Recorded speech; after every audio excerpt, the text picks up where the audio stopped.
Yo, what's good, everybody? I appreciate y'all for tuning in. I'm Marcus, the Debt-Free Dad, Finance Attorney Reactions. And hey, we got some interesting stuff that happened with a recent meeting. Or was it a meeting because there wasn't a quorum? There's a lot of stuff going on with Tiffany Henyard that we got to talk about and dive in. I always got to start with one saying thank you for everybody who subscribe, who viewing the content, who interact. I appreciate y'all, and I'm grateful for you all allowing me the opportunity to get a little bit of your time. And as a disclaimer, I'm a licensed attorney, but not your attorney. Isn't legal financial advice, just my opinion and takes on topics and current events. Now, we had an interesting day in the news today. Like normally I would like to shout out to everybody in the chat. My guy Paul Brown Sugar. Hey, brother Moore, what's going on? He always provides some good info to the show, so I appreciate all y'all for tuning in. Um, it was a lot of interesting stuff. We had somebody who was an aide to governors who was a spy for the Chinese government, and I just was like, you know what? I didn't even really want to dive into that because I don't know. Do we want to dive into that?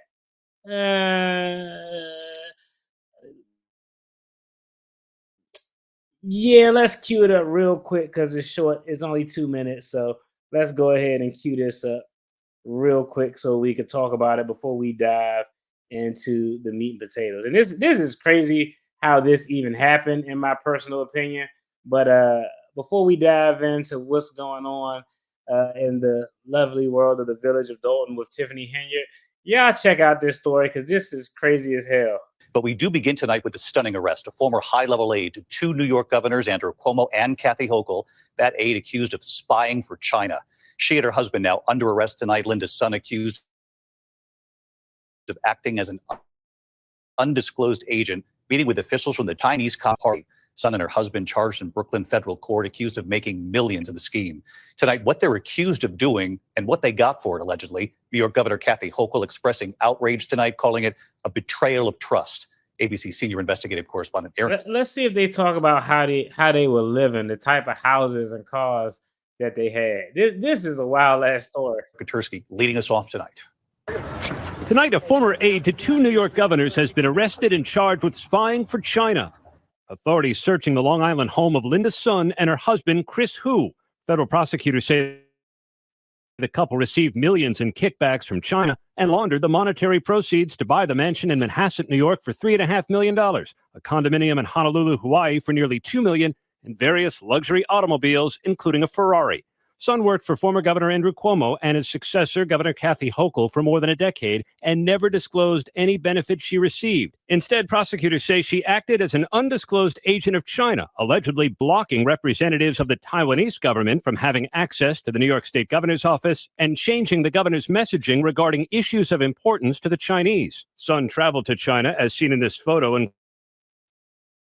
included in the indictment, where prosecutors say she met with officials from the Chinese party. She and her family also allegedly received gifts from China, including tickets to shows, concerts, and events, as well as salted ducks prepared by a Chinese government official's personal chef. Son is a naturalized U.S. citizen who was born in China and rose to become Hochul's deputy chief of staff. Late today, Hochul responding. I'm furious and I'm outraged and absolutely shocked at how brazen her behavior was. It was a betrayal of trust, the trust of government, the trust of the people. And I'll tell you this, the second we discovered some levels of misconduct, we fired her. And a representative for former Governor Cuomo saying that while he was in office, Son had little to no interaction with the governor.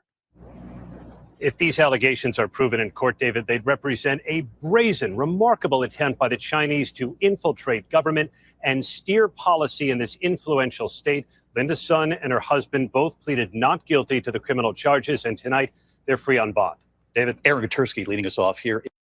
That story crazy as hell. How the hell not one, but two governors serving their administration as like deputy advisor? That's like one person away. That's like one heart attack away from being the main advisor to the governor and one of the most powerful economic states in the United States. And nobody caught on to that. I think her husband was like a businessman or something like that. So I'm assuming monies that they got were probably laundered through his business to be able to legitimize the purchases, because a $4 million crib in New York, a $2 million crib in Hawaii, a shitload of Ferraris, like, hey, that's a lot for someone who's a government employee. So I'm assuming from the articles that I read that everything was probably laundered through the husband's business, because he was a small business owner or something to that effect. But that's crazy as hell. They need to throw the goddamn book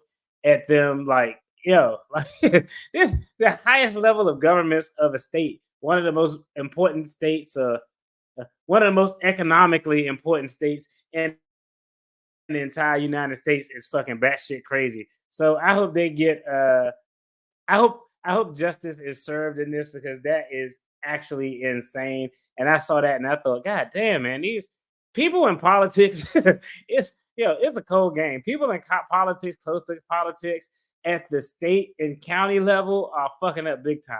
Like, they all taking advantage of just, I don't know. It's fucking crazy. I can't even. It's just, I could literally do a story every day on a state or local politician who did some fuck shit. That's how many stories it is out there. It just makes you think the whole process is an absolute shit show. Yeah. What's going on, sis? How are you doing? I hope everything is going on well with you. So now let's dive into the meat and potatoes. Now I'm gonna tell y'all right now. I look at. Let me see. Yeah, yeah. Hey, I, I I wouldn't be shocked if the influence is on all sides. But hey, people, hey, when it comes to that money, man, and they giving up millions, I mean, yeah, that's crazy as hell to do. That's crazy, because she probably could have just like quit her job and registered herself as a foreign agent and did the exact same thing, trying to like influence things for behalf of China, and actually did it legally. That's what's weird as hell. I don't know. It's kind of crazy.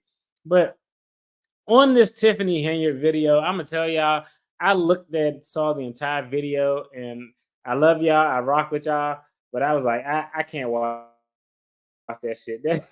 That video was long as I don't know what. So I did find a clip of the video that's I think it's pretty detailed. There's two videos we're going to watch today, and we're also going to visit the law firm's website of the attorney who is representing Tiffany Henyard in a non-criminal capacity. I don't know. That remains to be seen. But let's go ahead and dive into this video, and hey, let's get it. Tensions rising tonight with Mayor Tiffany Henyard defying village trustees and moving forward with a meeting they had postponed. Casey Cronus is live in Dalton with the latest tonight. Casey.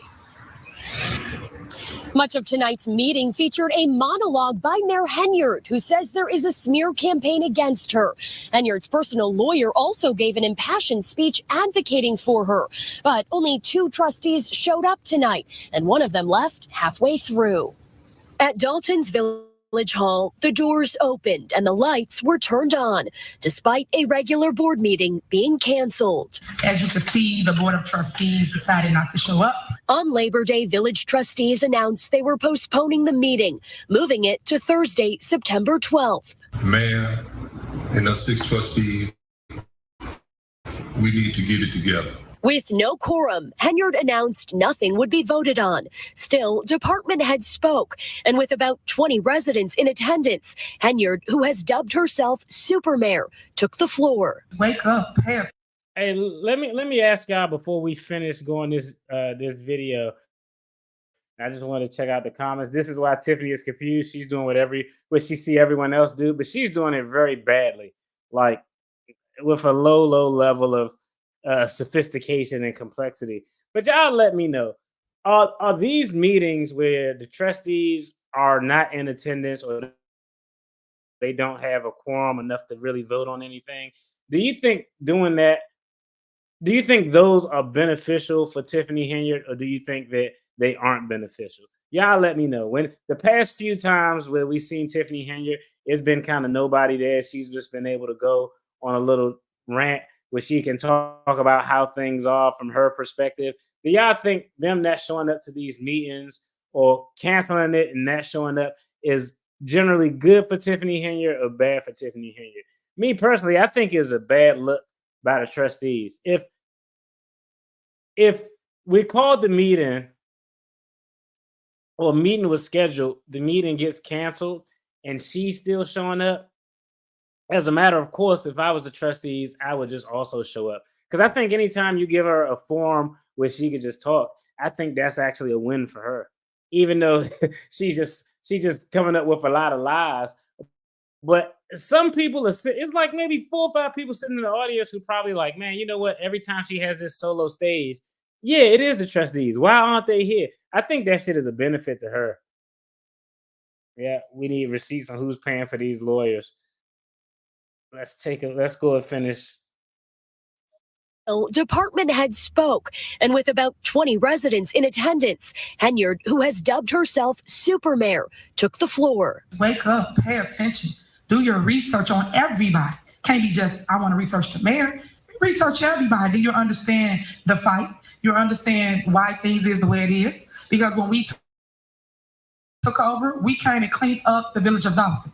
And what I mean by that is, when they got a complaint, I told them, please make sure you take care of the residents. Henyard even appointed a new village attorney and a village administrator, despite one already holding the role. She can't appoint one because Keith Freeman is still the village administrator. All of that was illegal.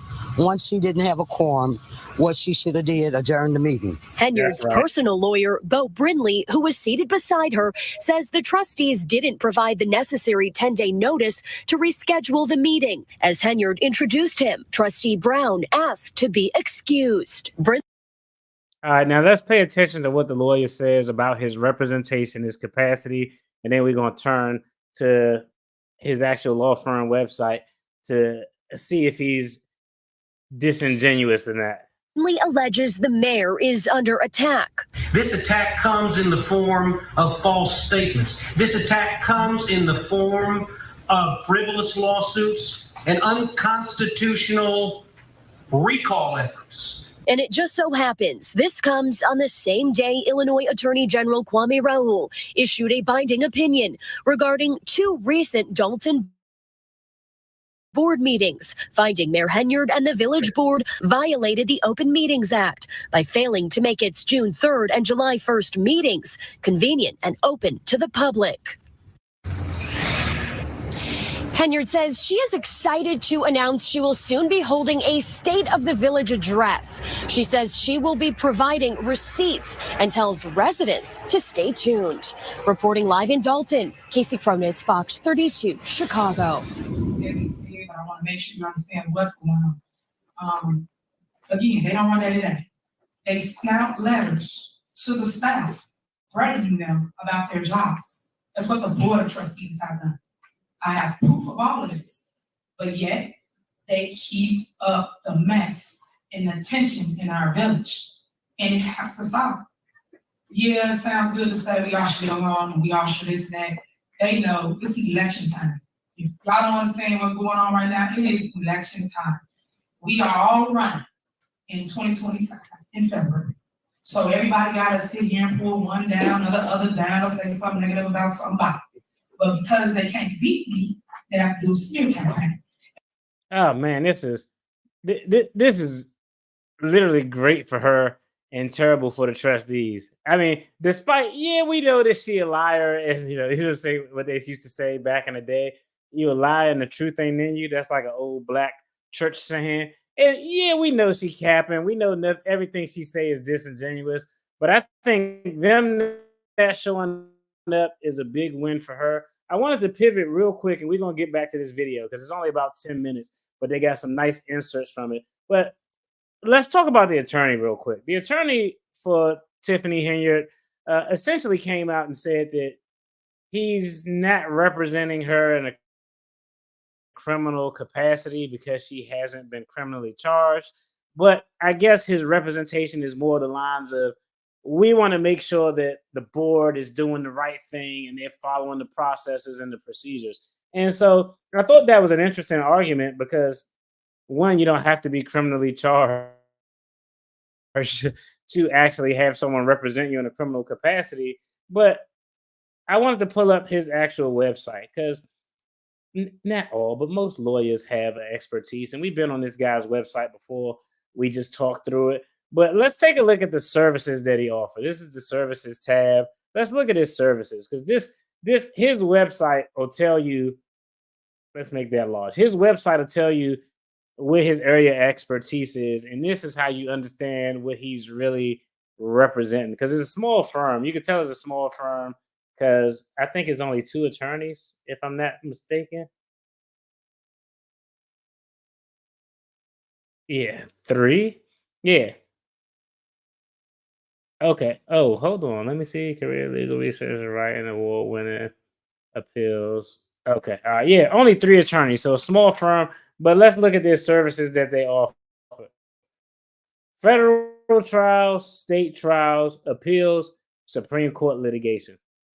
I don't know about y'all, but that shit sound like criminal is your expertise, your area of expertise to me. Then when we go to about,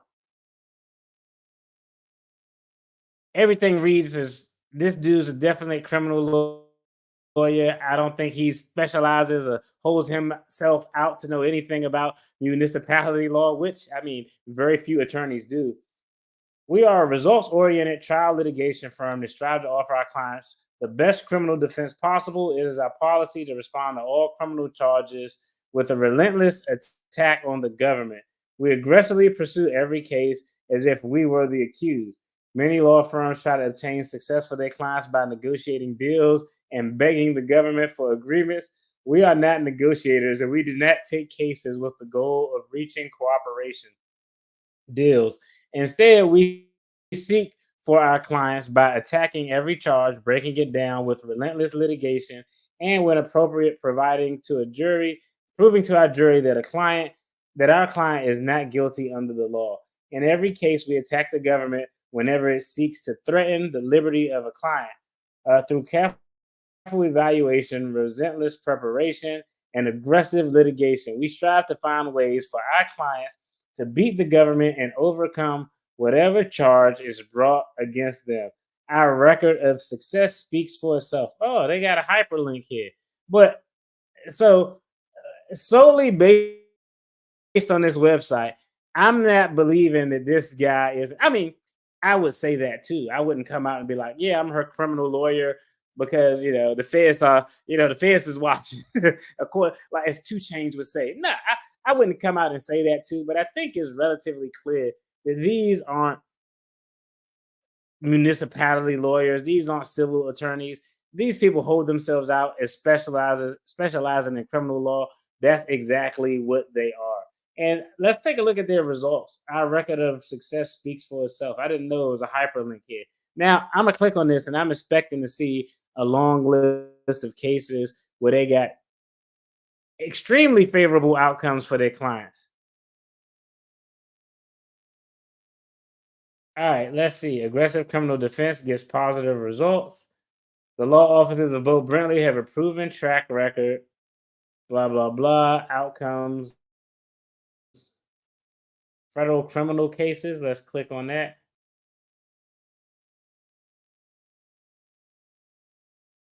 Okay, let's see. Okay, this page kind of long. Okay, see, hey, I didn't go down it. Let's take a look at some of these cases to see if what's going on here. Now, what I'm gonna do? Is I'm gonna do a video and I'm gonna actually break down the facts of a couple of these cases to see what was going on, because they may have had some very favorable facts. All right, let's see. United States versus Sisman. Dispensing prescription narcotics without a legitimate medical purpose. How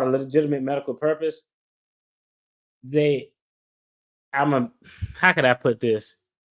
As someone who investigated and prosecuted healthcare providers, I'm not going to say that's an easy case to win, but it's very difficult to prove that a doctor prescribes something for a non-medicated purpose, because they're a doctor and a professional in that field, and the law allows for them to have a lot of deference. So I'm actually not shocked, and I'm not. Hey, they got a not guilty. A win is a win, but I'm actually not shocked that they got a not guilty on something regarding prescribing narcotics for a non-legitimate medical purpose. because in order to do that, it would have to be egregious.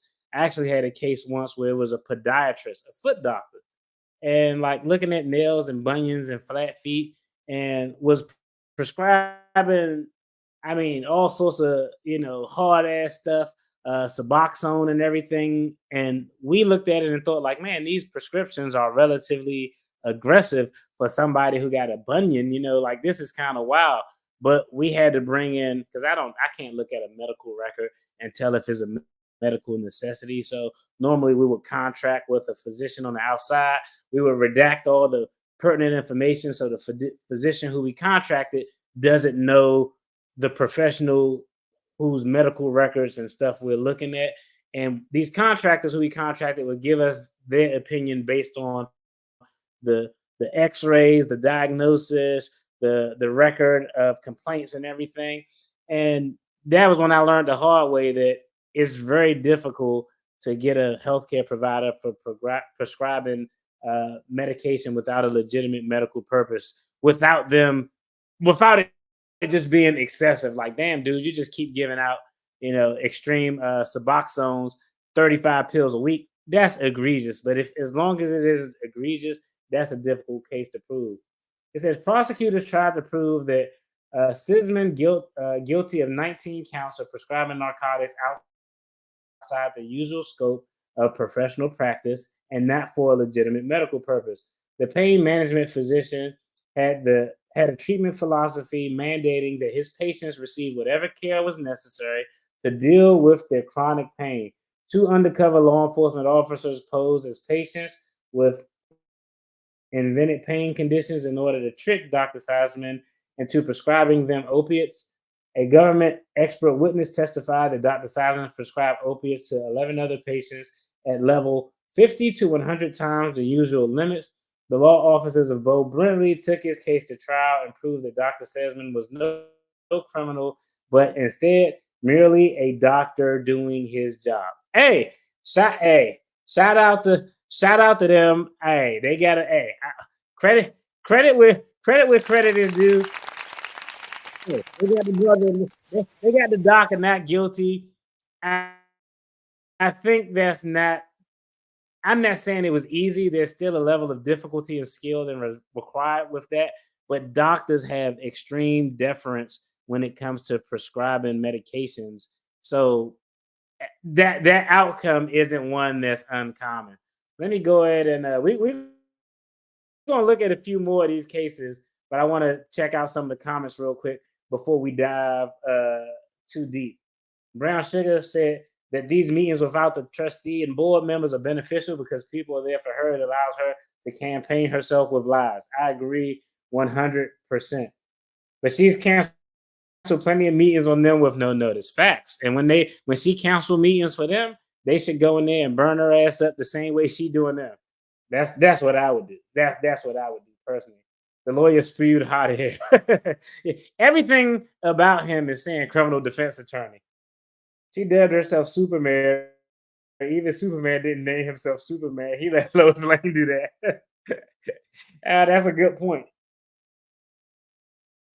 Tiffany's lawyer said the trustees were in violation of the Open Meetings Act. He is her criminal lawyer. Why is he talking? Yeah, because he's trying to. The last thing you want when you don't have when you got all of this specter of illegal activities surrounding you, the last thing you want is to be like, I got a criminal lawyer because the feds is watching. So he can say what he wants. We all know what it is. It doesn't take a rocket scientist. I agree. It doesn't take a rocket science. The AG has reported her a violation of that act. They rescheduled because she won't put their items on the agenda. Man, those trustees got to grow a little bit of heart. Smear campaign. Yeah. They aren't just not showing up. They have real business to handle and can't spend 4 hours listening to her gaslight them. The public, I don't blame them. That's a fair point as well. I think that's a good point. I don't know. Like, I agree with that, but I still think it's not advantageous for them to not show up. Like, even if it was if half of them showed up, but I don't know. I just wouldn't want to give her, if I was a trustee member, I just wouldn't want to give her a free forum to sit there and put out the lies. That's just me personally. Yeah. Is it bad because it's true that the trustees needed 10 days to postpone the meeting? I don't know the details, but if we give her attorney the benefit of the doubt, if the trustees needed 10 days to postpone the meeting and they didn't, I mean, it is what it is. But it is a catch-22. They didn't postpone the meeting according to her attorney in 10 days, but she also doesn't have a quorum of trustee members there. So I don't know how she can even appoint somebody. We're going to talk about the appointment and the background of the individual appointed, because I know y'all got all the tea on that. They cut from the same cloth. I agree. Hey, sometimes you need a shit. If you somebody who if you somebody who push boundaries, sometimes you need an attorney who push boundaries. And I'm that attorney because I want to keep my license. But that's how it is sometimes. He was Daryl McDavis' attorney when he was on trial with R. Kelly, and he was found not guilty. Oh, okay. Yeah, bring it out what those legit cases are. I mean, hey, it was a lot of cases there. I just went to the federal charges. She should have saved her money and went with a public defender and put that money on her books. That's funny. Okay, yeah. So he represented. He got R. Kelly. Hey, he was R. Kelly's attorney at one point. Hopefully not for the one that he's in custody for. They have talked about everything. They have talked about everything but the financial ruins of the village. The last meeting, they had to transfer money, and she is hiring people. What a mess! And that's the other thing. We still don't know where the funds are coming from that's actually paying for this attorney. He is part of his Chicago appeal case now. Okay. So I mean, hey, the track record. He had a shitload of cases up there. Let me see. Exporting stolen motor vehicles. Okay, let's look for the case this more along the white collar crimes. I see one for money laundering, Santiago, United States v. Santiago, firearms, no, firearm possession, cocaine, firearm possession, cocaine, drug conspiracy and money laundering, drug conspiracy, firearm possession. Yeah, he like to deal with the conspiracy to commit fraud. Okay, we're gonna look at the ones that are white collar crimes. So far we found 2 counterfeiting, crack cocaine.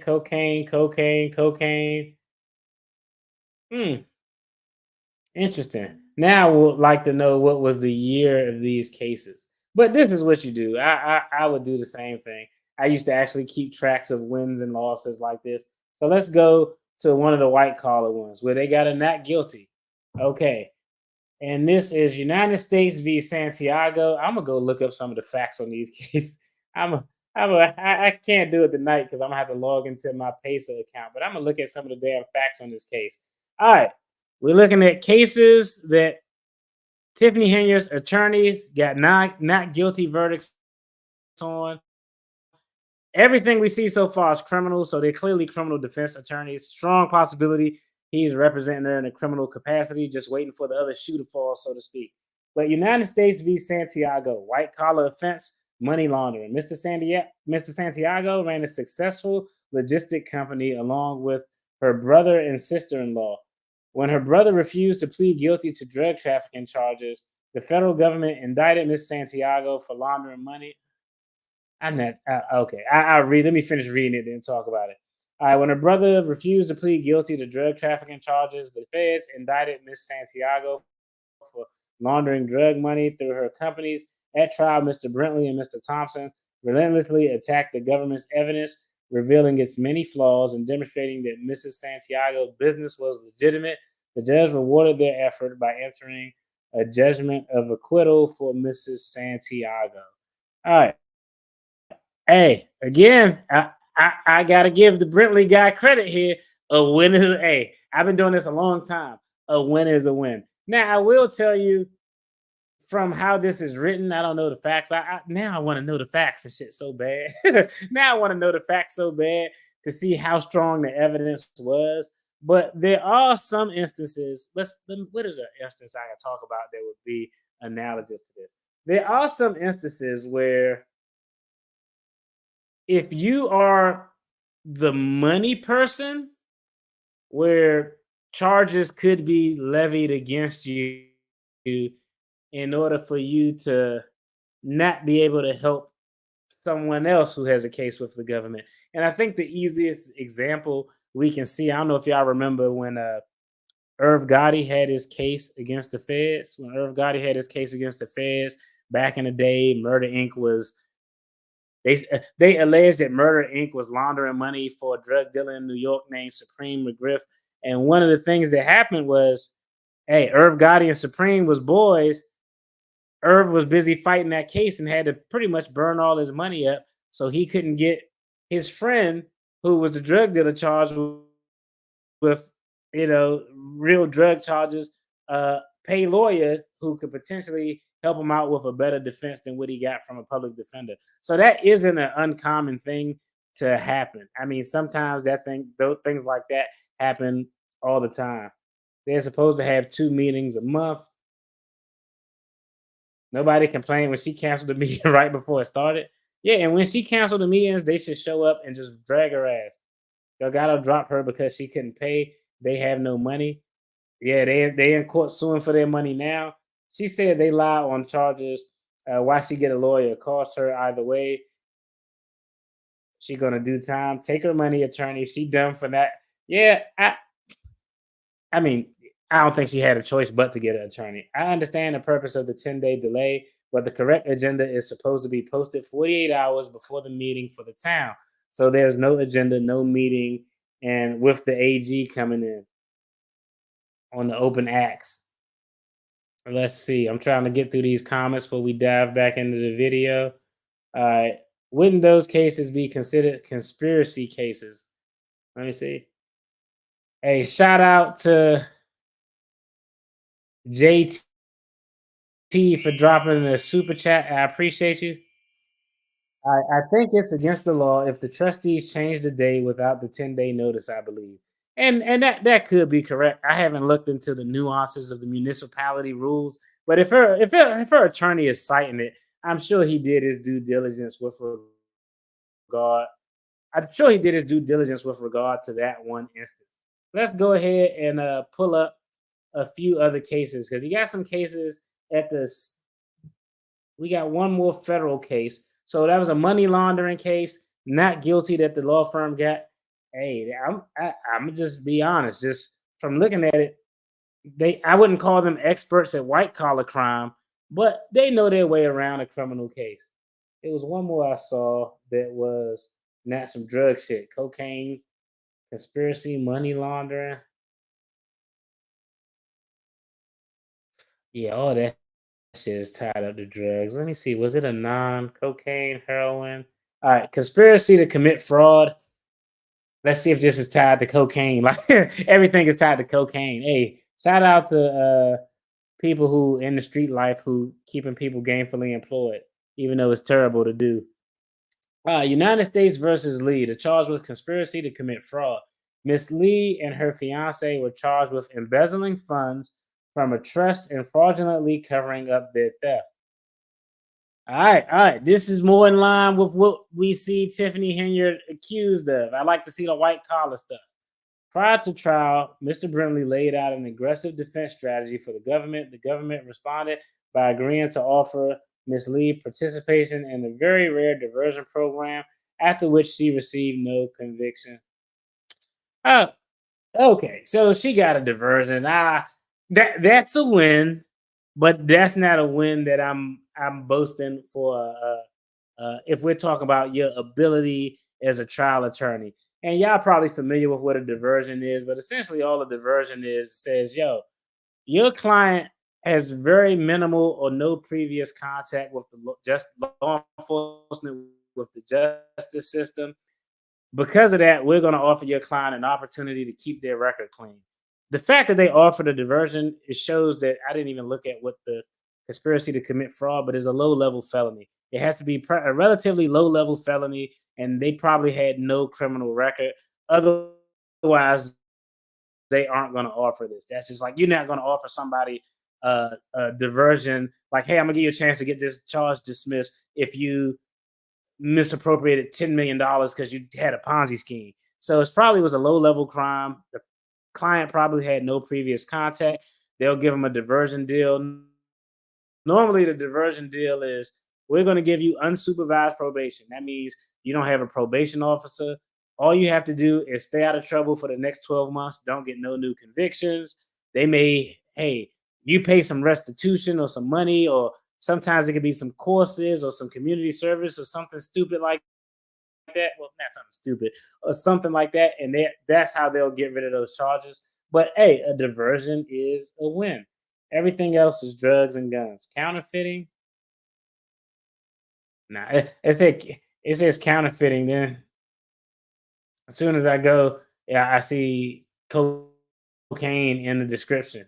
Yeah, so everything is drugs. Let's back up. Okay, so they got a track record. Let's take a look at notable appeals. Cocaine, white collar theft. We're gonna take a look at that one. Cocaine, guns, cocaine, ecstasy. That's a switch. Marijuana. Fraud. Okay, we got two we're gonna read. Armed robbery, amphetamines. All right, so we looked at two from the federal side. We're gonna take a look at two from the state side, and I'll probably dive into those federal cases because I want to see what some of the facts are on those cases, so we can see, was it a real fight or what did the government just have bad facts? And I'm gonna give them a benefit of the doubt. If it's a federal case, I'm assuming that the government probably had bad. If you want a federal case that you actually went to trial for, I'm just be honest, that's pretty fucking impressive. Considering they got like a 90-something% conviction rate. So I think that's pretty impressive. Let's go ahead and so we identified two that are white collar. Let's take a look at the two that are white collar. White collar theft. This is a state case now that their firm had. People versus Pennington. The state presented thousands of documents allegedly illustrating massive theft conducted by Mr. Pennington. Multiple corporate officers testified in an attempt to show how Mr. Pennington stole approximately $400,000. After careful evaluation of the documents, Mr. Brindley was able to confront these corporate officers with evidence proving that their story was not true. By the end of the trial, Mr. Brindley showed the jury that Mr. Pennington was exploited by the greed of a corporation and then accused of a crime after he became disabled. Mr. Pennington was found not guilty of all charges. Hey, so far so good. I'm just saying, hey, of all the attorneys that she could have hired for a municipality lawyer, she hired the right guy to do her criminal shit, I think, just from looking at what we got here. Let's take a look at the last one for the state cases that was a white collar fraud. People versus Seneca. The state charged Mr. Seneca with identification fraud and creating a false driver's license. Conviction on the charge will result in deportation and prevent Mr. Seneca from ever returning to the United States, where he's lived since the age of 5.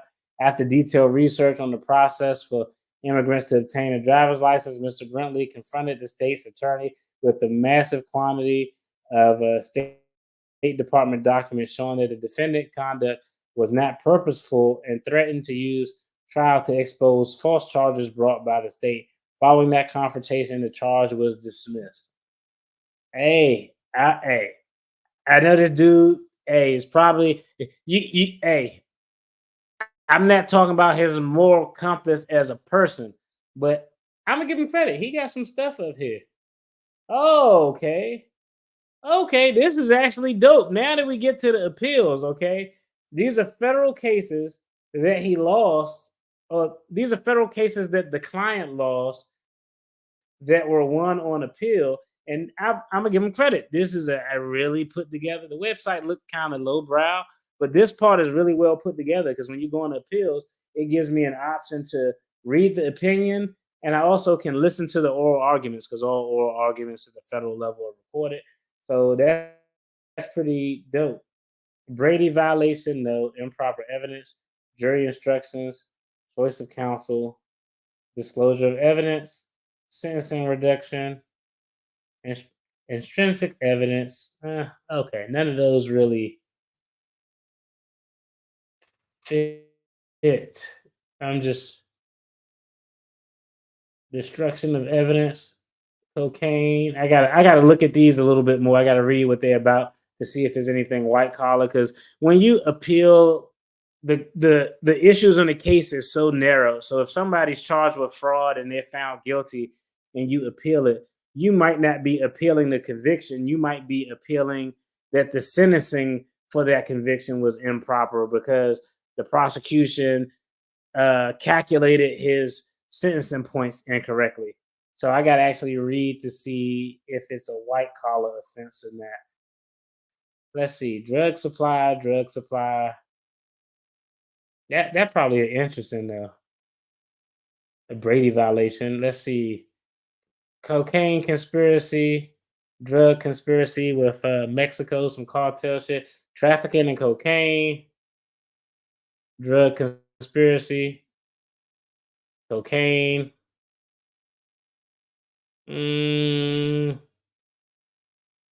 Crack cocaine. I'm just reading these, and anytime I see the word crack or cocaine, I'm like, all right, next. Although the Seventh Circuit made an effort to single out.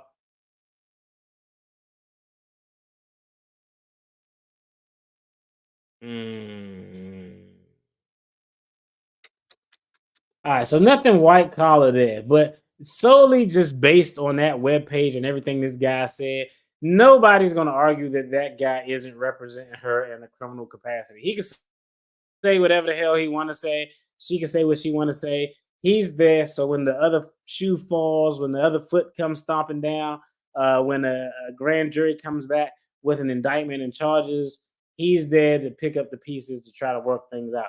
I think that's unequivocal.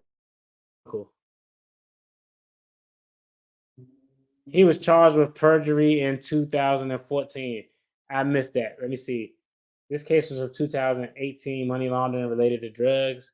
Yeah, it was underlying drugs, but money laundering is a white collar crime. You don't necessarily see like a goon squad member doing money laundering. It's normally a reputable businessman, presumably, allegedly a reputable business person who's doing the money laundering for the drug person. That's why I pulled that one up, because money laundering is a little bit different from your possession, distribution, trafficking charge. Yeah.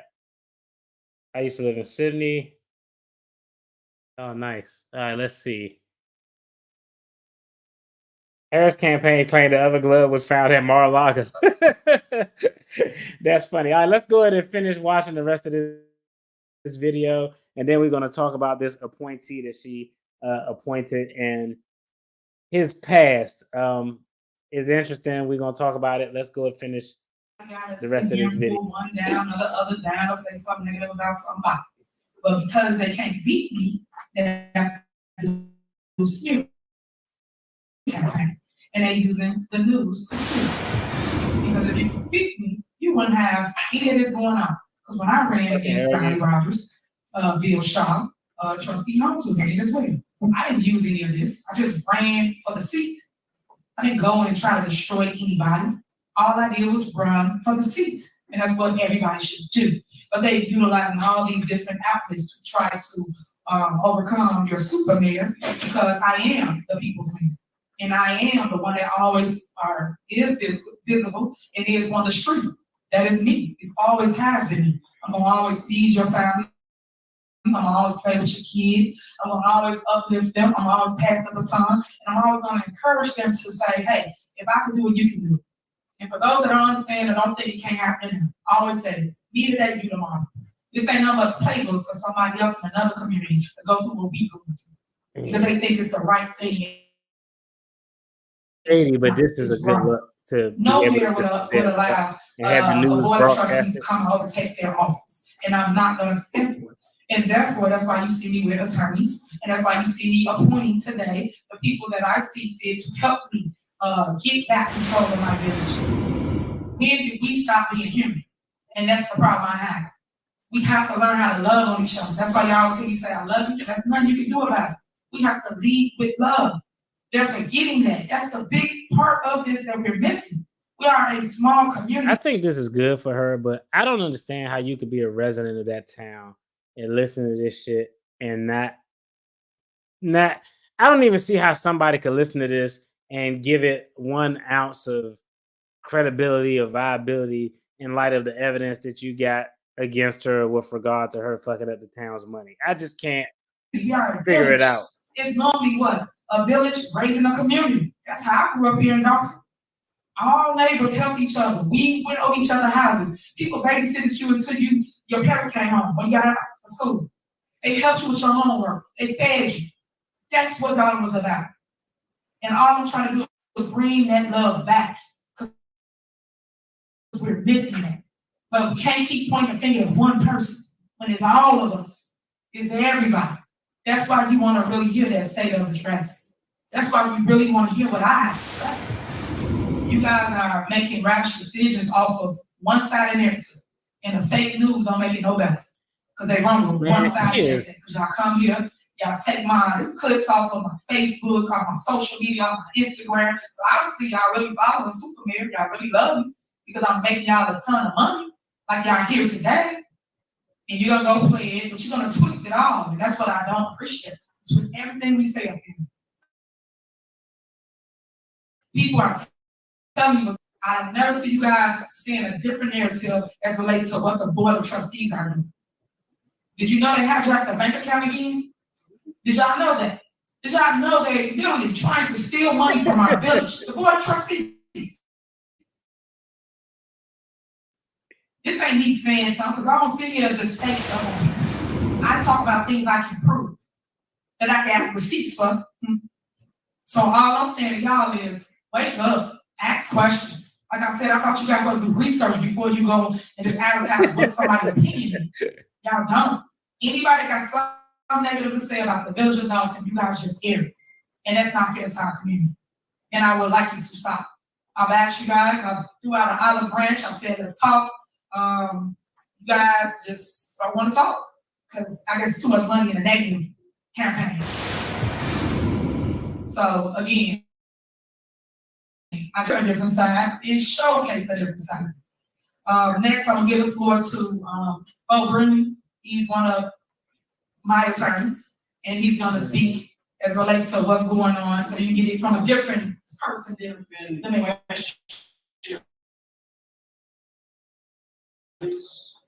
But that's a good point. At least accusations that are brought up by the trustees have some basis in fact from a third party, the Lightfoot report, what the news has found out from FOIA requests, all of that stuff. Everything that she says is just lip service with no receipts and nothing like that. And as soon as she said it, I said, man, she just sound like she just, yeah. Fake news is hey, shout out to I think Donald Trump invented the phrase fake news. I never heard fake news. Y'all ever heard somebody use the term fake news before Donald Trump used it? But yeah, she definitely going into her bag on the fake news. We don't hear her hollering Dalton has a surplus like Thornton Township. She doesn't speak about the money ever. Yeah, she's not stupid. All right, let's see what the attorney has to say since we checked out his website. We're gonna look into a few of those cases. I'm gonna look them up on Pacer one day. Questions on social media about who we are, what we are doing, why we are here, the Mayor Henyard. And I would like to take this opportunity to answer those questions so there can be no doubt. My name is Beau Brindley.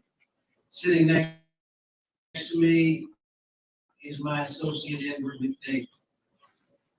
People have called me the mayor's criminal defense attorney. I saw that on the news.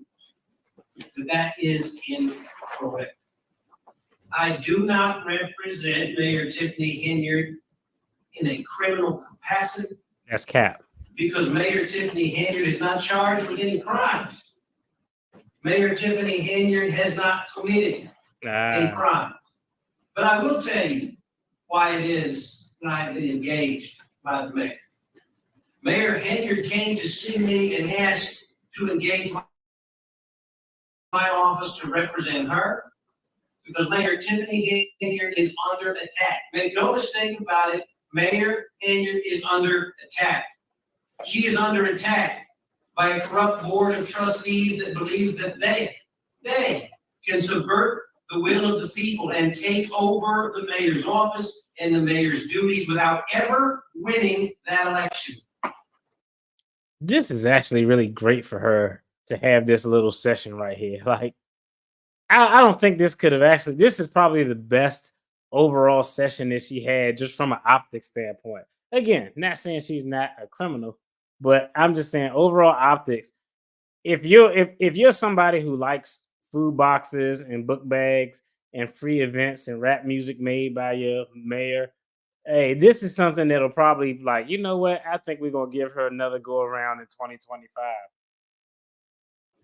She is under attack by underhanded political machine attorneys who control this board. That's what's going on. And she listened to Keith Freeman.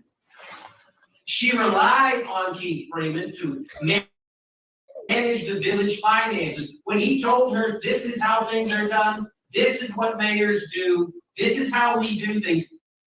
People we doing the whole time. The whole time, we blaming the trustees for trying to subvert the will of the people. We going back to Keith Freeman, rolling him under the wheels of the bus, go round and round. This is, as far as her, this is probably the best publicity she's had in like the past 18 months. She believed him. She trusted him. And when she realized that his actions were not in the interest of the people, that they were not on the lever, what did she do? She fired him. She terminated him. I sat here while she fired him in public after having already fired him in writing.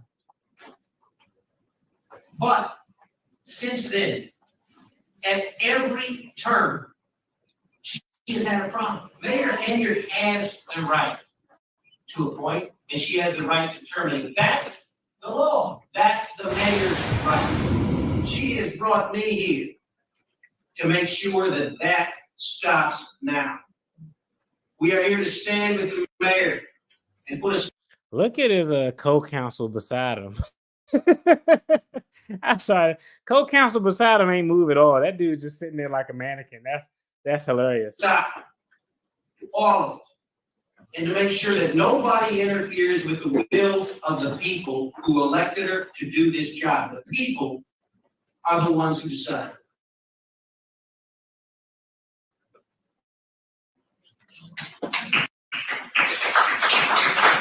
Who the fuck is clapping besides them?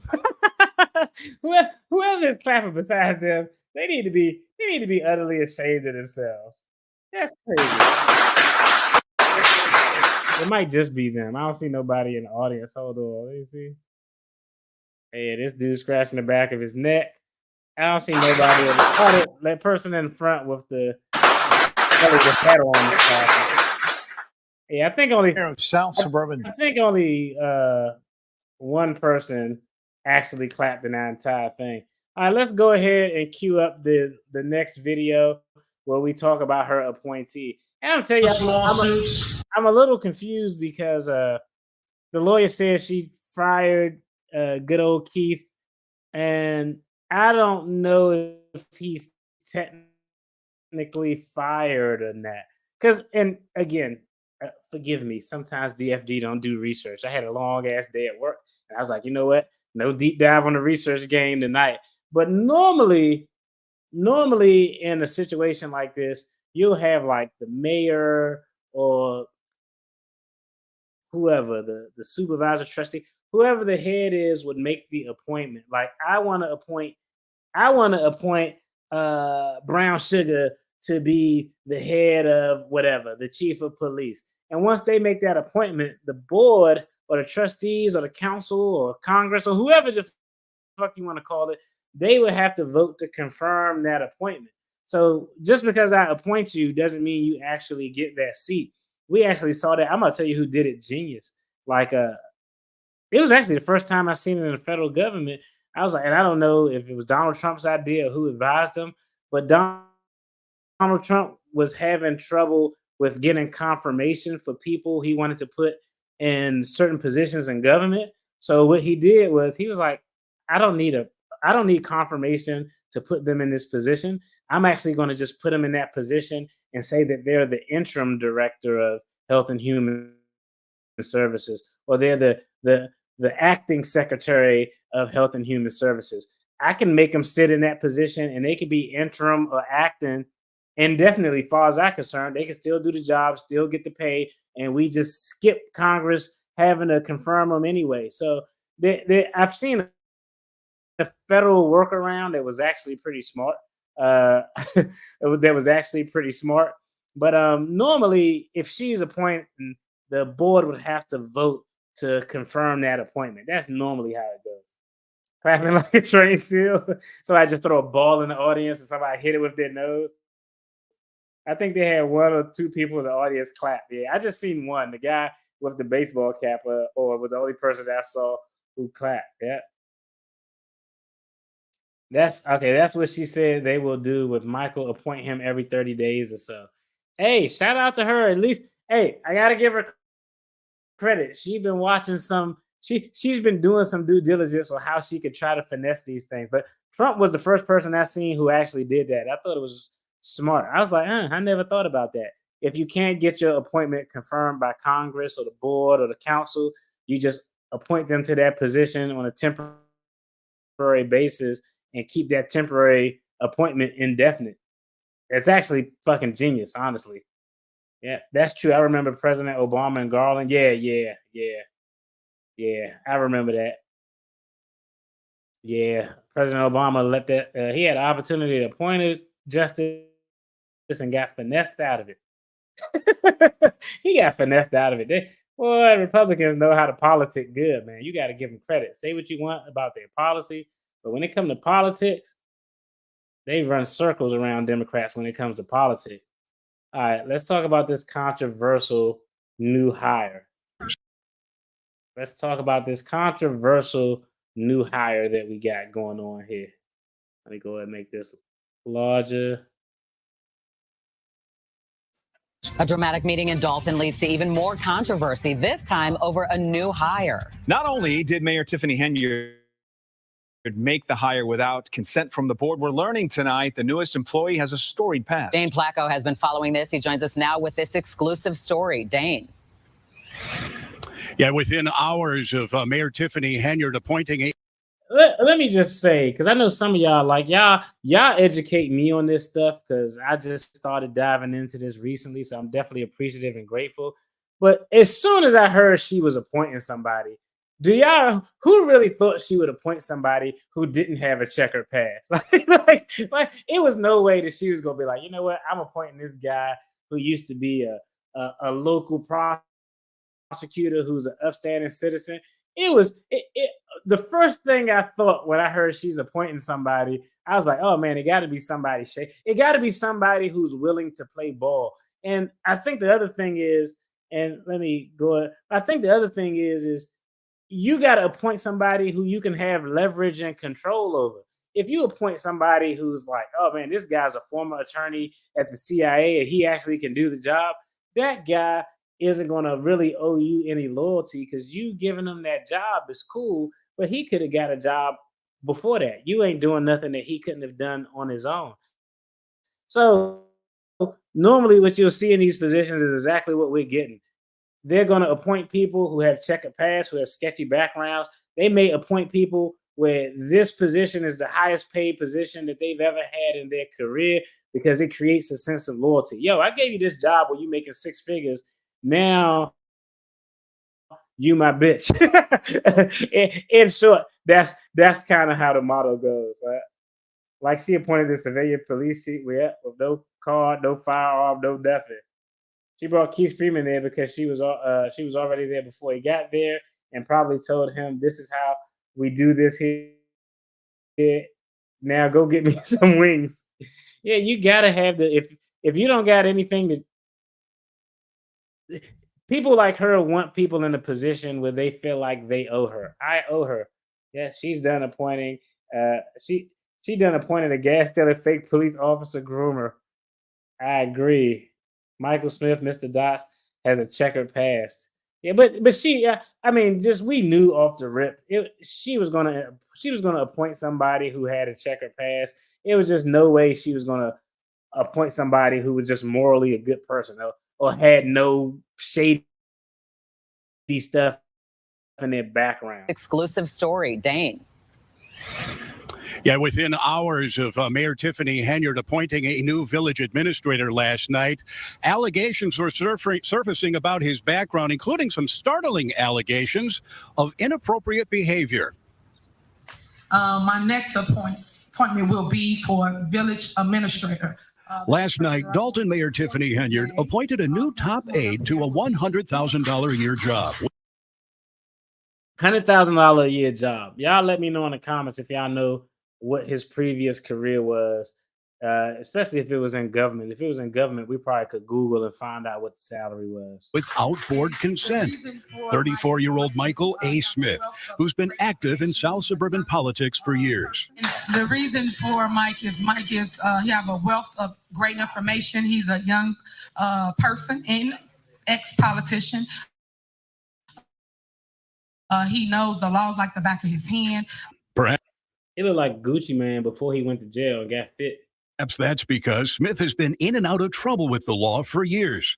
Public reporting shows Smith has been charged at least 8 times with crimes ranging from domestic battery to official misconduct. Come on. See, I didn't even watch this video. I was like, I started to watch it. You can even see when I loaded it up, it was like maybe 1/5 of the way through. But hold on, let me get that out of the way because that's annoying me. It says, despite arrest, village trustee worked security at public colleges. Trustee arrested for filing a false report to police. Asked about arrest record. Trustee declares mayoral bid. Yeah, this is indicative of the type Times with crimes ranging from domestic battery to official misconduct. In 2012, Smith, then a young trustee in Dixmoor, resigned after pleading guilty to theft when he allegedly stole gasoline by posing as a police officer. Then in I'm slow. Okay, I get your comment now. Yeah, I saw your comment about gas stealing police officer, and I was like, it didn't hit me because shout out to you for I was slow with that one, and it didn't hit me till I saw this just now, and I put like it was like 2 cavemen rubber sticks and a flame color one. I was like, oh. Bro, that's crazy, man. Posing as a police officer is a crazy crime. Dixmoor, resigned after pleading guilty to theft when he That's a crazy ass crime, yo. Like, it's one thing to like posing as a cop is stupid to do, but like you pose as a cop to steal gas. Like, bro, you could have just stole the gas and you would only committed one crime, and that too. He committed 2 crimes when he didn't have to. In 2018, Smith was working as an assistant dean at Thornton Fractional High School when he was fired for sexual harassment of a female student, grooming a student with lascivious intent. Really? It's one thing to have a person writing false statements and stealing gas by posing as John Q. officer friendly, but and you got some creep shit on there. Like, yeah, you can't give creeps job. Like I'll tell y'all a story about somebody who I wanted to give a job to, but I couldn't, and it was a close friend of mine. Intent and inappropriate aggressive behavior towards a male student. According to his termination letter, Smith was accused of contacting a 15-year-old female student on Snapchat. Bruh. Yeah, this is ridiculous. This is ridiculous. This is the most ridiculous. This is the most ridiculous part of the whole fucking night. This is actually insane to put this dude in a position where he actually that's crazy as fuck. Smith was accused of contacting a 15-year-old female student on Snapchat with inappropriate comments and making her his girlfriend. We have a constant pattern of her hiring people without doing a proper background check and presenting it to the board. And that's our issue. That could pose a great danger to our community. Dalton trustees Brittany Norwood and Tammy Brown It's alarming. were not at last night's meeting when Smith was appointed.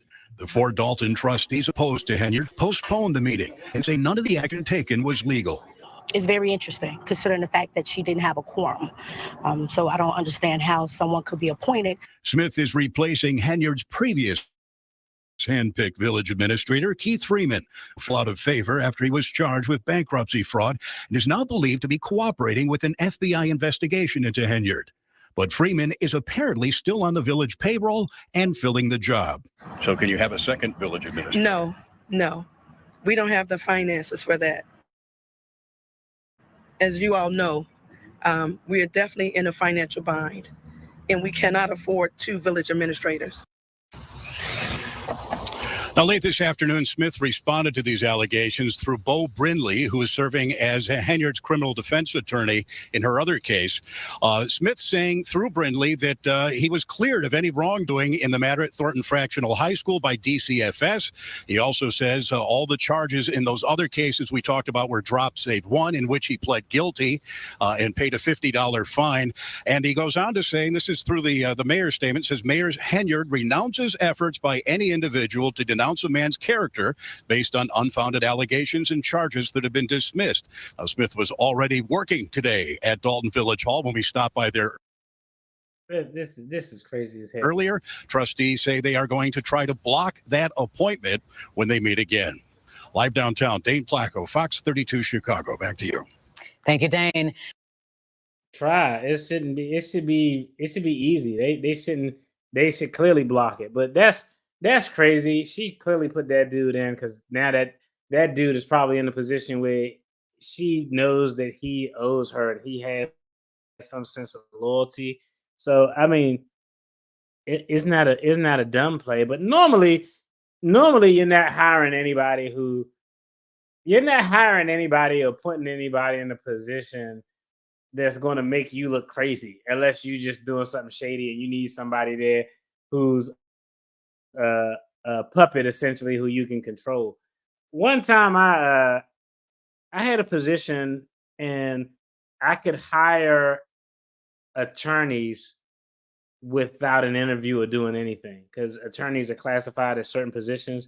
So I could literally just write a memo, send it up, get the agency head to sign it, and boom, that person got a job.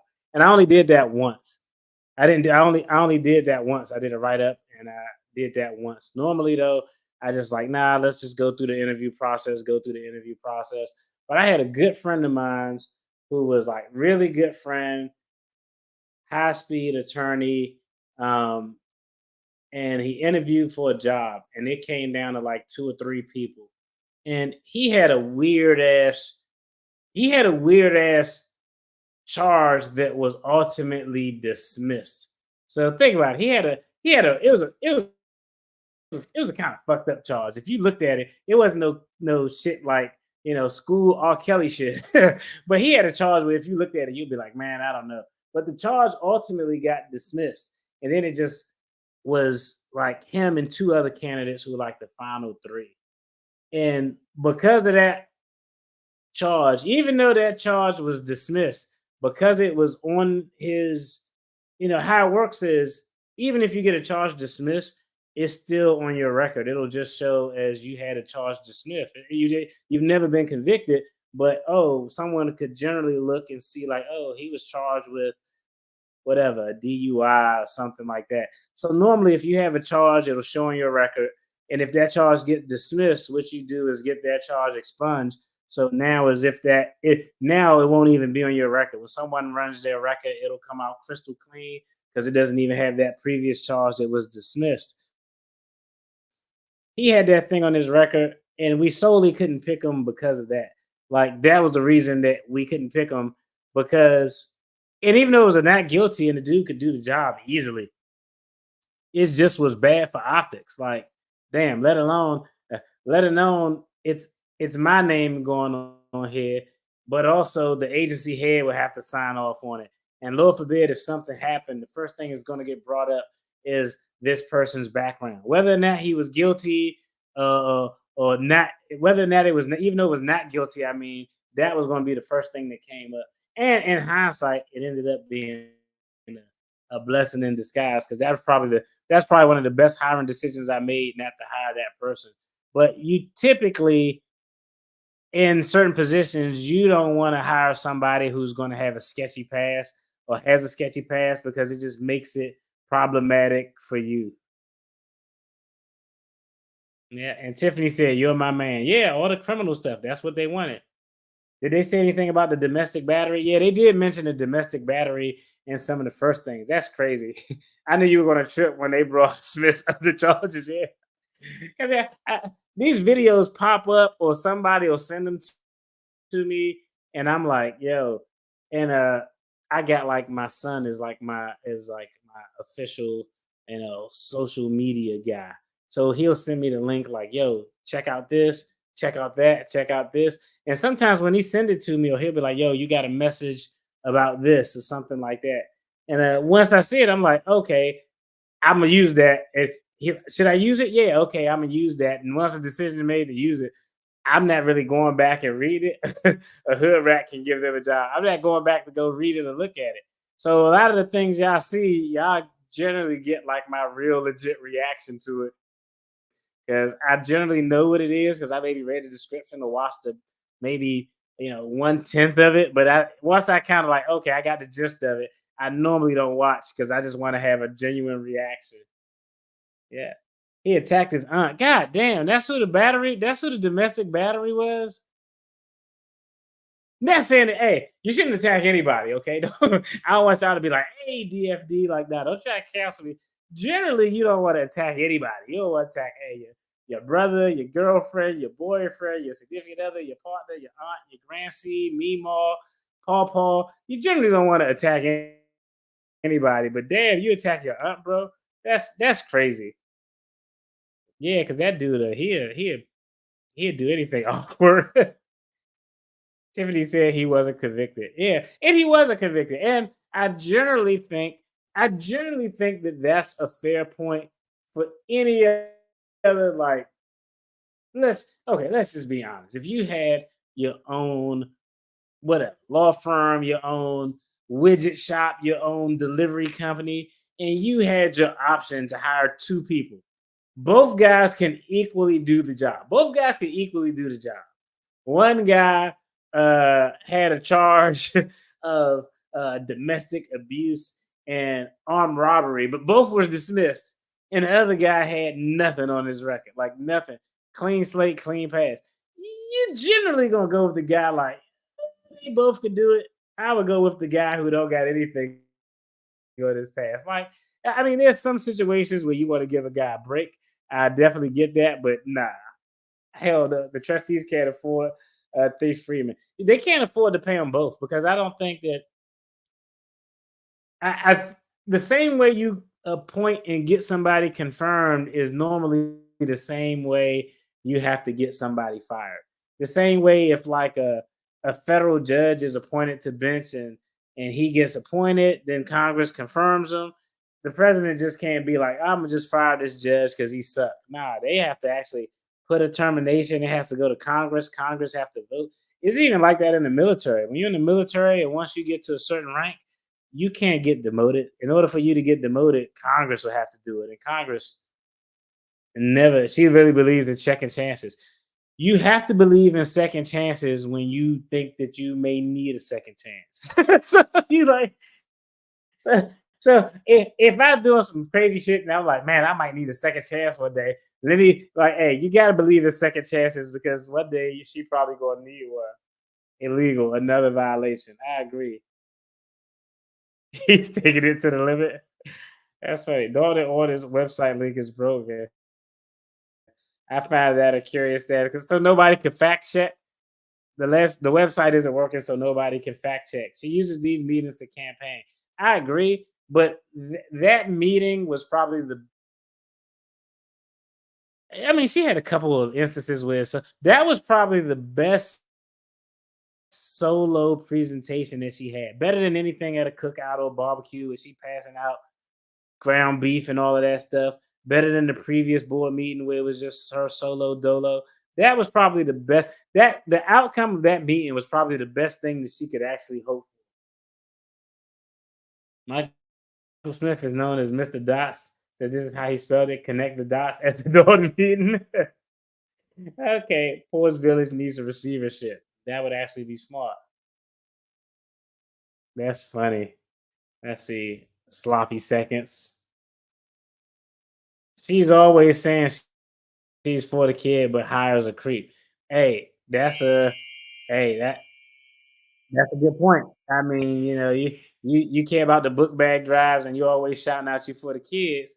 I'm like, you got to make sure that you taking care of folks. So I definitely agree with that. Let's see. Wait until the hecklers attend. They're going to be calling Michael all kinds of weirdo. That's going to be dope. Now, are they still having the meeting on the 12th? Is that how that works? This meeting, they canceled it. Allegedly, they didn't give notice. She has a solo thing. Is the meeting still on for the 12th? Because presumably, if your argument is you didn't cancel the meeting properly, if your argument is you didn't cancel the meeting properly because you didn't give adequate notice, that would mean that the meeting on the 12th is still on, I'm assuming. Oh my God, that's even worse. Man, come on, man. Y'all making this up, man. Y'all making this domestic battery worse and worse. It was an aunt, it was his grandmother. It's getting worse and worse. Like, oh man. Either way is absolutely terrible. If it was against his grandmother, that's even worse. Like, you shouldn't be hitting your aunt and jacking up your aunt either. But grandma, you the matriarch of your family, that's wild. Now that Jason House is mayor pro tem, if she misses a meeting, he can call the meeting to order as long as they have a quorum. Okay, that's good to know. My bad. I thought it was his aunt. Yeah, you made him look better. I mean, again, aunties, we love you. We don't want nobody beating their aunts. But damn, your grandma, that's low. That's the lowest of the low. He is morally corrupt. I agree. That's crazy. The goddamn grandma, a clean pass. Yes, he was the guy who got up and read the long poem about a good leader, and everyone walked out on him. Oh, I remember that guy. Okay, I remember that guy. It's complicated if Keith is now the whistleblower. I mean, he has to be. They have to vote to get him out of that position. I just don't think there's any other way you can do it. However you get the position, you got to do the same thing to get out of that position. So, and honestly, I would just leave him in that position. If I'm the board of trustees and I come back and we got a quorum and she like, hey, I nominated this guy. I want y'all to confirm him. I wouldn't confirm the new guy and I would just leave Freeman in. Because at least now, the one thing that I feel relatively for certain of is Keith Freeman is going to spill the beans with any information he has. He's always doing it. Right now, without a shadow of a doubt, Keith Freeman, any action he's taking is probably in the best interest of the village of Thornton Township, whatever capacity he's sitting in, because I interchange him sometimes. But without a shadow of a doubt, all his acts are in the best interest of the people because now he's acting to save his own ass. That second chance call, yeah, man. You only want. I believe in second chances too. If I'm a fuck up, I'll be like, man, yeah, like. Yeah, you never know. It's like they used to do this. They used to do this thing where they would say something like, if something, they would give like, it's like a criminal justice kind of psychological thing, but it would be a game and like somebody would have to take something and nobody know who steals something, but then they would ask a question like, hey, we want everybody to write down the person whoever stole the item, even though they don't know who it is, whoever stole the item, what do you think their punishment should be? And they would give you options. The options would be like, hey, throw the book at them. They should pay X amount of money, or they should be nothing. Or they'll throw an option in there like it's no sanction if they needed the money or something like that. And it's always hilarious because every time they do this little test, the person who actually steals the item always, without a shadow of a doubt, always votes for the least harsh sanction that's on the paper.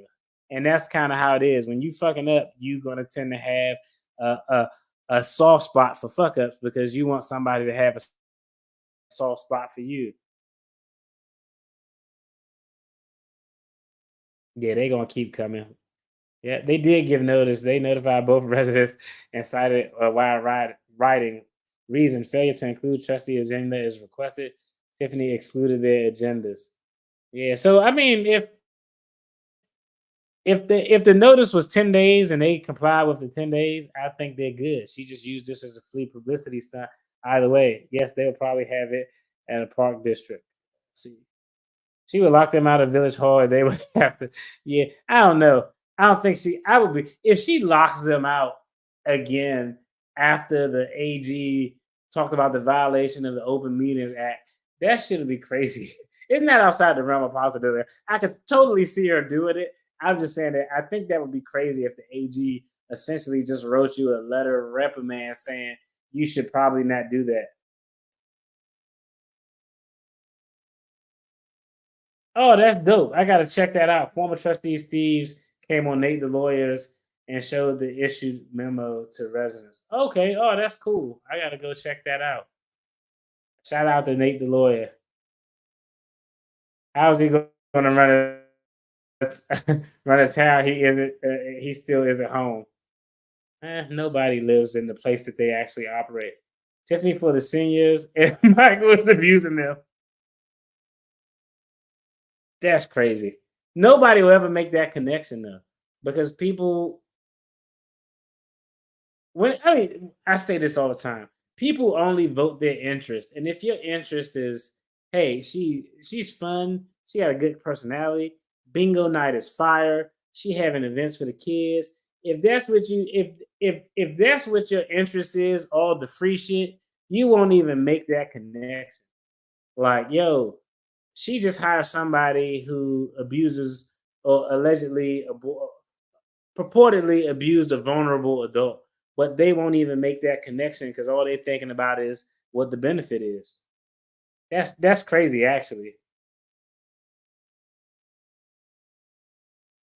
I agree. Yeah, you can't hire people like that and put them in positions where they could potentially be around. And then I don't know. Well, his stuff was not guilty though, because yeah, his stuff was not guilty, so that probably wouldn't apply.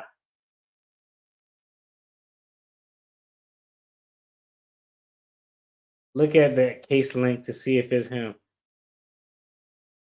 Case link. Which one? Let me know in the comment. Which case link you need me to look at? Are you saying yes?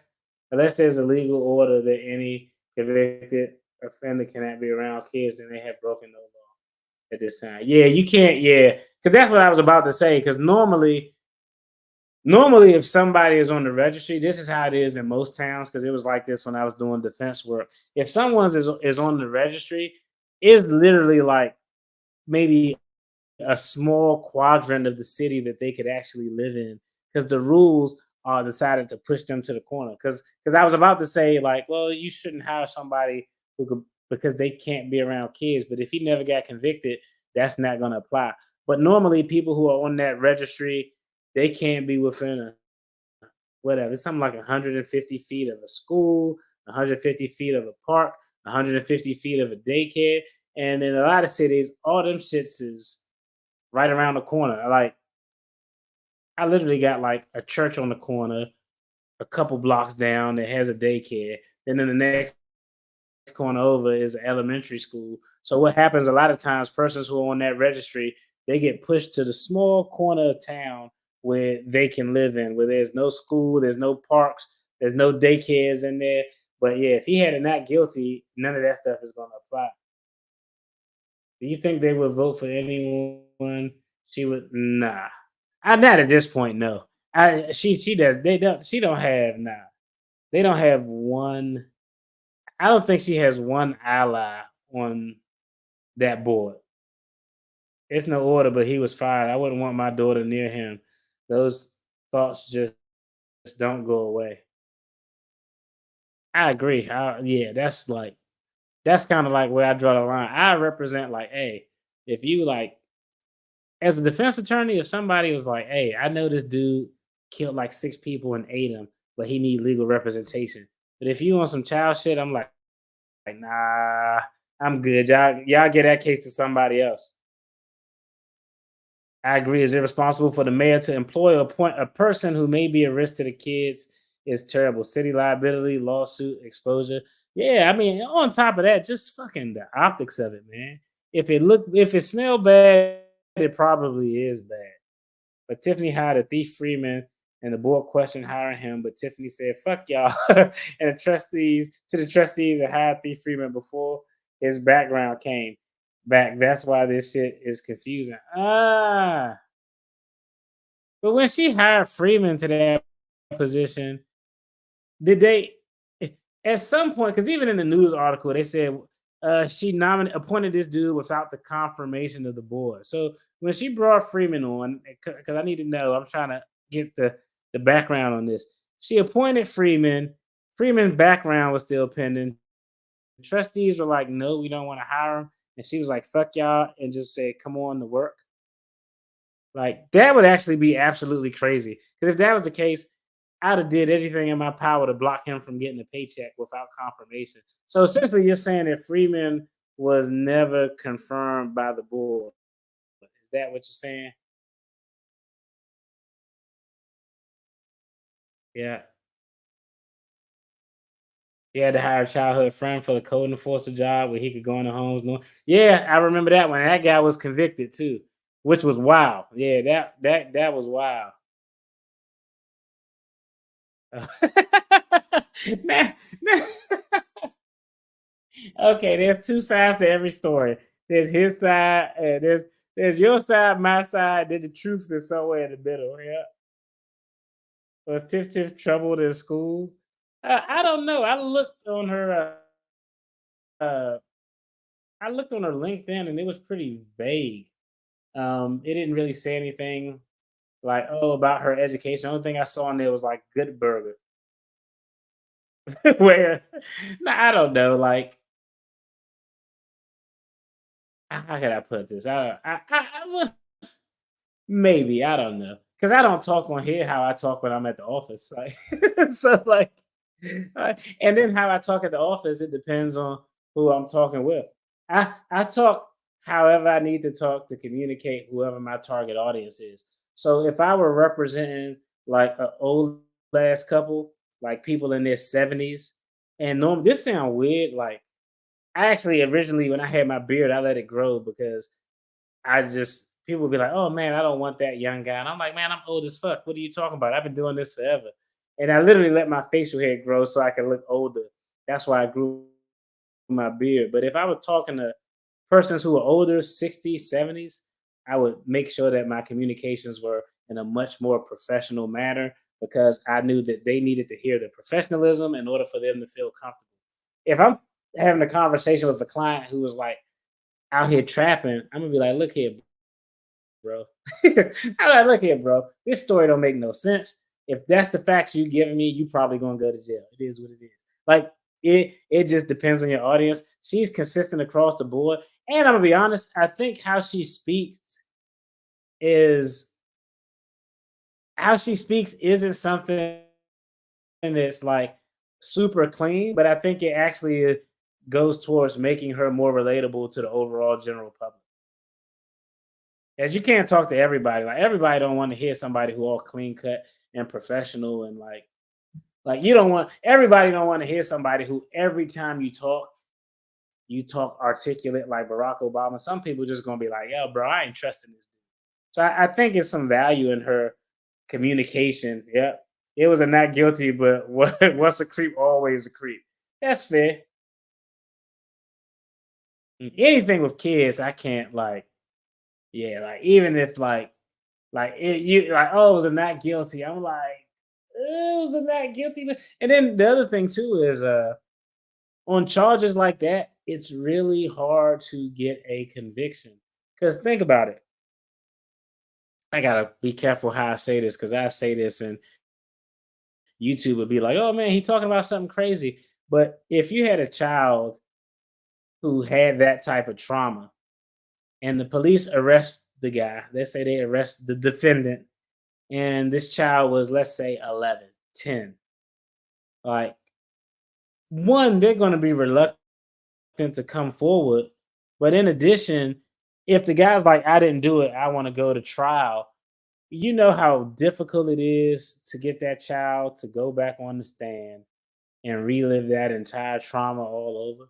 That's why a lot of times they get cut deals that are probably way more fucking favorable than they should be, because the prosecution has a hard time of like, damn, I gotta call this 10-year-old to the stand, ask them about what happened in front of all of these strangers, in front of 12 people they don't know in the jury, in front of people who probably in the audience. If there's a high profile case, it might be a news thing there. Like, man, that it could go left real quick. So it's really hard to get convictions in those cases.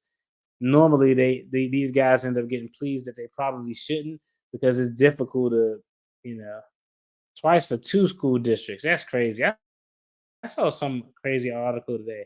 A morally corrupt attorney to represent a morally corrupt mayor. Yeah, that's a fair statement. That's a fair statement. Yeah, it's the ethics laws allow you to skate that line. The laws the laws and regulations that govern what an attorney can and can't do. Um, there's some wiggle room there, and it's up to the attorney on how much they want to play with that wiggle room. Me, I don't fuck around with it at all, because I already know if I step too far over the line, they're gonna make an example out of me, and I'm good on that. I don't need an example to be made of. Let me see.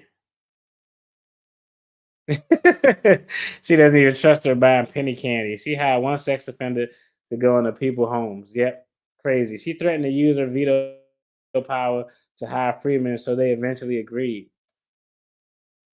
But see, now I'm gonna have to look. Now I'm gonna have to look, because the normally, I was just talking about normally. I can't speak for the village or the Thornton Township, but normally the veto power isn't all inclusive. It isn't a power that cannot be overcome.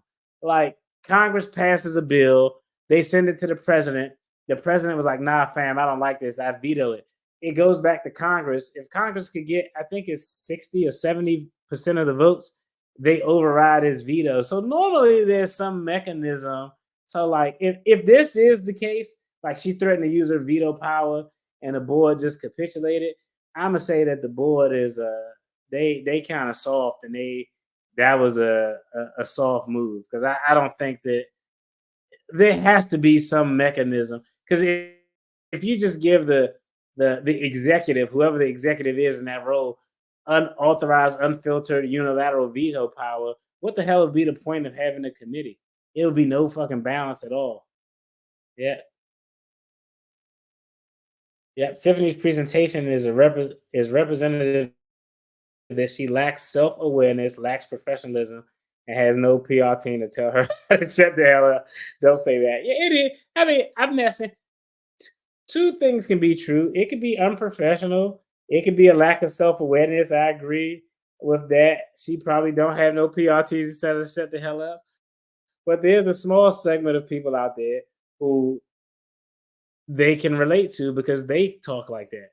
They probably come from the same area in Dalton as she did, or they probably old ass person somebody in their 70s who's seen her grow up and come up in that community, and she remind her of themselves. So it just kind of happens.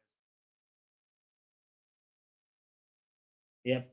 Tiffany's public liability exposure give any insurance agent and company a pause, looking at what policy did they sell her. She probably don't even have it. Since the board didn't approve him, Tiffany hired him just like what you said. She was rehiring him every 30 days on the low. So she pulled the Trump method. I don't know who told her to do that, but that is as terrible as it is. It actually wasn't dumb of her to do that. Yes, she should have kept quiet about that foundation. I agree. Let's see. She sounds uneducated, and her vocabulary is very, very limited. All right. The following is a personal view and based on experience, but each case presented is based on the fact that perception at the time of the review that sways convictions. That's interesting. I want to see his Google reviews now because they were brought up, right? Because they were brought up, I was like, now I want to see them. Let's see. Here you go.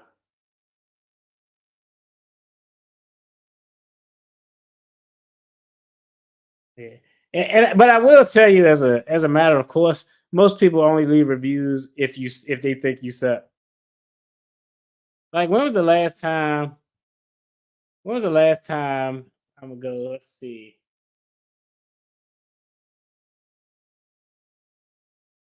Mm, mm, mm, mm, mm, mm, mm, mm. 21. I got it. All right, let's see. We got to see that, y'all. We gotta look at these reviews. Let's see what we know what he say about himself in the cases he had. I'm gonna give him credit for a win is a win, and wins are hard to come by sometimes for some people. So shout out, I would give him credit for that. But let's take a look at these. Let's see what the people are saying out there. 1.8 out of 5 stars.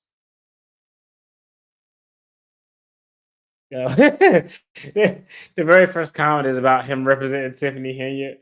That's hilarious. Hold on, let me make that bigger. That's funny. Dude accepted Tiffany Henyard as a client and somehow didn't expect everyone to call him out. What a sucker. Good luck getting paid. That's funny. Yeah. This man is a no good crook. He's not a lawyer. He's a criminal, horrible at his job. Requests money up front. That's normal. Just to be never be heard from again. That's terrible. And his ego is worst of all. He goes around saying he is a renowned lawyer, but he has no idea what he's doing. He has a rating of 2 stars silver now. He's a joke of a man, and I honestly don't know how he goes home and makes love to his wife. I'm sure that's hilarious. Man, that's wow. That's a hilarious comment. These comments is crazy. But taking money up front is normal. Like I get paid by the hour, and I'm just going to take a retainer up front. I'm not even going to look at your case until you pay me a retainer up front for what I'm about to do. Not contacting clients is a big deal. Actually, if you have an attorney or any professional for that standpoint who doesn't keep their client informed, they have an obligation to keep their client informed. You can actually complain to the bar association, and the bar association can like censure that person to give them a reprimand. You could actually even get suspended. I've seen some people get their license suspended for failing to keep their clients up to date on what was going on. This is the only person Tiffany can afford. I wonder what his rate is. Worst attorney ever, took thousands of dollars, didn't show up in court, lies, does not file anything. Honestly, don't understand how he's still an attorney. Yeah, these are pretty. And I'm scrolling down to I'm trying to look. This is 12. Oh, this is more recent. 12 hours ago. I saw this man lie to the people about R. Kelly and now the mayor of Dalton. It feels like if you hire him, that you are guilty. Yeah, they going. Okay, I don't know the genuineness. I only see one where they actually hired the guy. Look like I'm trying to see if we can find one. All right, excuse me. Here go another one. Never contacts client, takes money, ghosts them.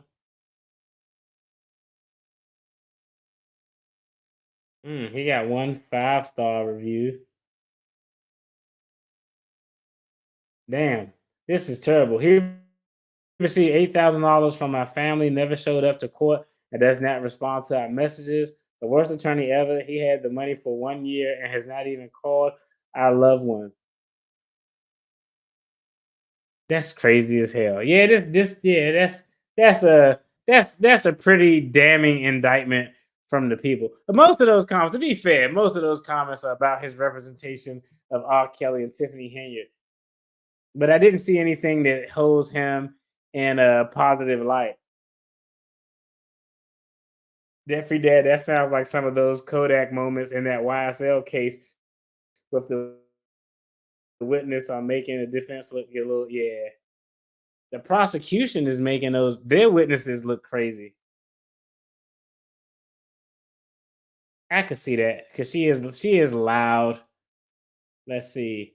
If an attorney steps too far off the line, their EO policy gets all worked up and their premiums go up for the potential act of paying out. Criminal acts always exclude on an EO. Yeah, that's fair.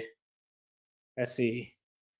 You're right. The mayor is a tiebreaker. I agree. They didn't learn the rules and let her take their power. Yeah, because you can a board of trustees or a council who is together is way more powerful than the executive branch. Like where I'm at now, the mayor is probably more powerful than the council because the council is, I mean, they just in shambles. You got cats taking bribes every other year. Somebody is convicted of a crime. They can't agree on shit. People who represent persons on this side of the city want something different than the persons on this side. And that division ultimately makes the executive, the mayor, the strongest political branch in the city. That's just kind of how it works. Let's see. You need an urban dictionary to understand what she said. That's funny. She should pay back the foundation like Cantrell had to. They ain't gonna make her do that. She was exercising her temporary appointment, which allows a 30-day rule with a lapse between the consecutive days. She is working the loophole. I saw that on a few other town ordinance temp appointments. Yep, and again, I don't know who advised her to do that, but is a smart move. She can't even prompt the word correctly. Coming from Australia and attempted to understand. That's funny. Let's see. Tiffany's argument among the trustees is that, in her opinion, she can do whatever she wants, even deny the trustees' FOIA request in terms of those finances. That is literally her argument. Yeah, and every time they go to court for a FOIA request, we went through what that was. She's going to lose. Like, which is stupid because if she actually had an attorney, she could really probably find a more sound basis to actually deny the FOIA request legally. But I'm sure she's just not responding or ignoring it. Like, yo, we just denying your request. He stated he was hired by Mayor Tiffany Henyard, and that's what I would like to know. Who is flipping the bill for that guy? Tiffany should Google prison craft hike to pass her times when she is incarcerated. There's a dude on TikTok. Y'all seen like the prison chef dude on TikTok? He like make cakes and tacos and nachos on like a bed, literally like on a bed frame. He cleaned it with all sorts of bleach and shit. I was like, man, how does this dude get a phone? And he probably making a killing. People buying all of that shit. I just learned raggedy ass yesterday. I'm dying to use it in a sense. Oh, you'll find an opportunity. It was okay for that attorney to sit in and blame the board for stealing cash. Yeah, that's when people who point the finger is always true. You point the finger for a reason. It's clear the board failed to read their own rules or meeting orders, quorums, what define position, appointment rules, and hiring rules. And that's what I think. I think a lot of this could have been avoided if the board actually just worked as one unit. Like, yo, we all don't rock with her. Let's just always vote this way to do what we want to do to get her, make sure she don't get shit done. But there is no way she should have been able to strong arm them into like an appointment. So that would make sense, her using that 30-day rule, because that would be the only way she could probably do it. Based on watching older clips, they nodded yes a lot, letting her run her way. They failed to educate themselves on their own roles. Former sergeant at arms for Rubin rules of civic organization. Those rules for them civic organizations, like, yo, I was a member. I was like, I don't think I was the president. I didn't want to be the president of the HOA, but I said on the HOA, that shit was a pain in the ass. Like those rules are, I mean, there's a book this damn thick. Talked about rules, notices, guidelines, violations, fees. So all of that shit is kind of out there. But yo, I think that's going to be it. We're going to wrap it up for the day. The long story short is I think they'll probably still have that meeting on the 12th. if the argument was you all didn't properly cancel this meeting, I'm sure what they rescheduled it to for the 12th is actually going to go down, and we're going to definitely tune. We're not tuning into that shit live, but I'm definitely going to chime in on it. Friday, I will be reviewing the interview she did with Roland Martin. I've actually not seen it. I watched maybe one clip. There was a 3-minute clip. And it's always fun to kind of watch those things now and backtrack now that we got a lot more facts, a lot more information. And I'm gonna just be honest, like knowing Roland Martin, how I know him, he probably gave her a softball interview. It wasn't a meeting, so it could be. I agree. That could be fair too. Wednesday Thornton. Okay, Wednesday is Thornton meeting next week. Okay, cool. Hey, good night. Good night. I appreciate you for tuning in. What's up with that attorney blaming the trustees of hiring Keith? That attorney just gonna blame everybody but his client. He doing what he should do, and that's exactly what you would want. If I didn't have a quiet attorney who was assassin, I would want a loud attorney who's just loud. He's like, yeah, I would want either or, but I wouldn't want anything else. My preference is for a quiet attorney who's just a fucking assassin. But if you don't got a quiet attorney who's assassin, you need somebody who's loud and kind of obnoxious. And the reason he's being loud and obnoxious, it isn't because he's right. It's because he has to do that for her. Did I ever tell you about the client I had and I was in trial and he wanted me to ask for a motion? No, he wanted me to ask for a continuance for the 2 weeks so he could issue a subpoena to have Barack Obama come. I was like, man, this dude. I was like, we need to do another forensic eval. I don't know if this guy's all there, but nah. I knew that dude was bad. I knew that dude was wild, and I would just stand up. This is exactly what I would do. I was in trial, and it was a terrible facts, and he would just go like, "Hey, let's just ask for a motion to continue because I want to subpoena my aunt to come up and tell her I was in the Boy Scouts." And this was like, he was like one of the 1 or 2 clients who I was like, oh man, if I had to get in a fight with this dude on some disorder in the court shit, he actually might give me some go because that dude was big as fuck. I'm like, where the deputies at? I normally never had that feeling, but it was 2 people, and he was one of them. And he'd be like, yeah, I want to subpoena my grandmother to come to testify to my character. I know that this shit don't make no sense. I know it's not going to happen. And I would just stand up. I'd be like, Your Honor, I implore the court to consider a motion to continue as my client would like to subpoena his grandmother so she can testify as to his character and his lack of a propensity for violence. And the judge would just look at me and be like, no, sit down. And it just kept going downhill. He was like, hey, man, can we do a congressional? I'm like, nobody in Congress give a fuck about you. But, Your Honor, at this time, I implore the court to allow motion to continue so my client can file a congressional because he is informing me. I would always say he's informing me or he would like me to ask because I didn't want him to know it wasn't some stupid shit I asked for. But I did all of that because I had to put on the smoke and mirrors. I knew none of that shit was going to fly. I knew it wasn't going to do anything. And afterwards, he was like, man, you know what? You the best attorney I ever had. And I was just like, yeah, because I stood up and made all them dumbass motions that were going to get denied. But what her attorney is doing now, he's putting on the smoke and mirror show. Think about how Tiffany Henyard is and her personality. If this dude went back and he was quiet and wasn't loud and wasn't making his point, she probably actually, because he was quiet at all the other meetings. All the other meetings, people were kind of quiet. She probably went back and got on him and was like, yo, you're not fighting for me. So he's going to go out there and put on that entire smoke and mirror show just to make sure that, okay, this is what she perceives as me fighting for her is being loud. That's all that is. I think that's all that is. Yeah. It's all about perception and information. He's prepping a case of viable defense, blaming on somebody else. The blessing is now the prosecutor has a sense of how he plans to defend. Yeah, you can't blame that much on nobody unless somebody held her at gunpoint at this point. But yo, that's it for this video. I appreciate everybody who tuned in. Thankful and grateful as always. Y'all have a good week. Hey, opening night in the NFL. Good luck to everybody. If you're a gambler, I hope you make some money and don't lose it. Y'all be safe. And if you're watching on the replay side, check out whatever content appears on the screen right now, because there's going to be more content related to finance and attorney reactions. Hold on, I saw something about wait, what? I saw a dollar about. He needed a 5150.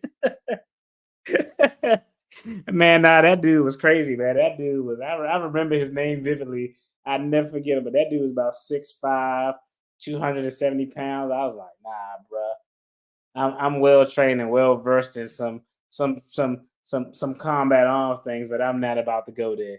Y'all have a good one. Be safe. Peace.